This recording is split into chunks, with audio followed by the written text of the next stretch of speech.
আমাদের এই আনন্দ উৎসবে সবাইকে উপস্থিত থাকার জন্য আসার জন্য অভিভাবক এবং অতিথিদেরকে সবাইকে আন্তরিকভাবে আমি অভিনন্দন জানাচ্ছি।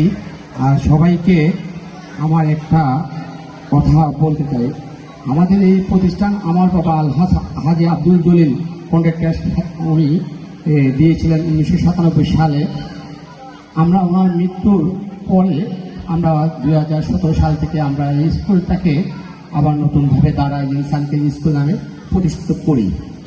আমি একটা কথা আপনাদেরকে বলি, আমরা যখন স্কুলটা প্রথম শুরু থেকেই দিয়েছিলাম তখনও আমাদের অনেক আশেপাশে অনেক লোক আমাদেরকে নিয়ে বিভিন্ন মন্তব্য করতো, আমরা কি স্কুল করতে পারবো। ইনশাল্লাহ আমরা স্কুল করতে পারবো। আমরা এই পর্যন্ত 10 বছর আমরা স্কুলটাকে এগিয়ে নিয়ে গেছি। ইনশাল্লাহ সামনে আমাদের স্কুলটা আরও অনেক উপরে নিয়ে যাওয়ার আমাদের চিন্তাভাবনা আছে।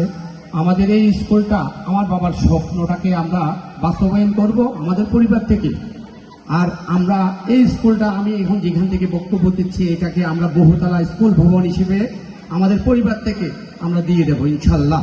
আমি এই কথা বলে আপনাদেরকে আশা দেব আমাদের এই এলাকাতে এই স্কুলটা অনেক অনেক উঁচুতে নিয়ে যাব। আপনাদের সহযোগিতা করতে হবে। এই স্কুলটা একদিন আমি এমপিও অভিভুক্ত করারও আমার চিন্তা ভাবনা আছে ইনশাল্লাহ। আল্লাহ যদি করায় আমি চেষ্টা করব, আপনাদের সহযোগিতা চাই। আমি এটা বলে আমার বক্তব্য শেষ করলাম। সবাই ভালো থাকবেন। আসসালামু আলাইকুম।